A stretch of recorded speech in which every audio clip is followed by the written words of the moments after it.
Salut à tous, ici c'est Fluffy et aujourd'hui je vous retrouve dans cette nouvelle vidéo pour vous parler des harems.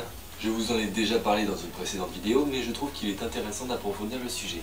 C'est pour ça que j'ai décidé de refaire une vidéo dessus. Alors petit rappel, un manga harem c'est un manga qui met en scène un garçon au milieu de plusieurs jeunes et jolies filles qui sont généralement amoureuses de celui-ci. Bon, en tant que garçon c'est plutôt intéressant, si vous voyez ce que je veux dire.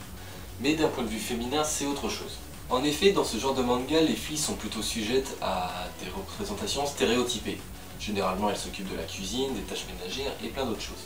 Mais heureusement, il y a des exceptions. Ensuite, on retrouve le côté relationnel, qui là aussi est très exagéré. Étant donné qu'on n'a qu'un seul prétendant pour tout un groupe féminin qui sont liés les uns les autres en quelque sorte. Je vais vous montrer cela à travers 3 exemples. En premier, nous avons Shuffle, qui nous raconte l'histoire d'un jeune garçon qui va devoir choisir entre épouser la fille du roi des dieux ou celle du roi des démons. Bon, jusque-là, ça va. Enfin, je crois.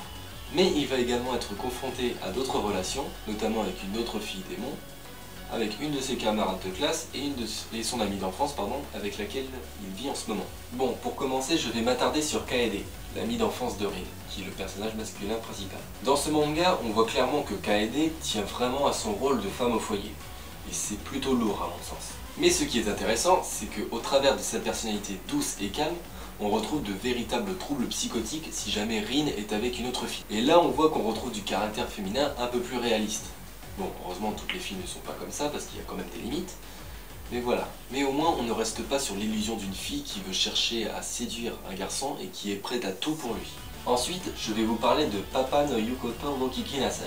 Celui-ci nous raconte l'histoire d'un jeune lycéen qui, suite à la disparition de sa sœur et de son mari dans un vol d'avion, va devoir s'occuper de ces jeunes filles, chacune âgée de 14, 10 et 3 ans. Ces filles vont donc vivre chez Yuta dans son 10 mètres carrés.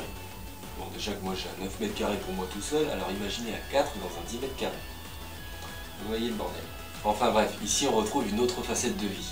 Comme Yuta est à la base étudiant, il va devoir se mettre à travailler pour subvenir aux besoins de sa nouvelle famille. Ce qui va amener les filles à s'occuper du reste de la maison. Bon, ça paraît à peu près cohérent. Il faut savoir aussi qu'ils sont en période de vacances, enfin au début, et que donc c'est à peu près normal qu'elles n'aillent pas encore à l'école, et donc elles peuvent s'occuper de la maison. Aussi, outre le fait que 2 des filles aient le béguin pour Yuta, qui reste quand même le roncle, moi je dis ça, je dis rien, bon, moi ça me paraît à peu près normal. Voilà, elles sont jeunes, elles sont curieuses, elles ont envie d'apprendre des choses, c'est tout à fait normal. Il va aussi devoir faire face à quelques ennuis, notamment la propriétaire de l'appartement qui juge que c'est impossible de vivre à 4 dans un 10 mètres carrés. Bon, enfin quelqu'un qui comprend. Et c'est là qu'on va retrouver le rôle de la 3e petite fille, qui a 3 ans du coup, et qui va servir un peu d'enfant kawaii, et donc on ne peut rien lui refuser. Et c'est assez représentatif de son statut en quelque sorte. Franchement, vous aussi vous refuseriez quelque chose à cette petite fille?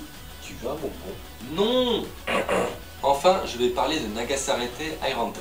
Bon, pour faire bref, c'est l'histoire d'un jeune garçon qui tombe d'un bateau et qui fait naufrage sur une île peuplée uniquement de femmes, l'île d'Airan. Alors pourquoi ai-je pris cet exemple?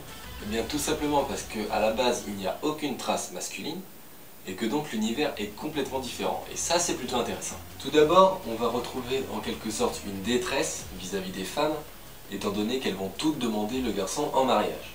On comprend donc que même sans influence masculine, l'amour reste un point principal chez la femme. Ensuite, on ne retrouve plus tellement de clichés sur le sexe féminin, étant donné qu'on est dans un univers où tout le monde doit se mettre à la tâche.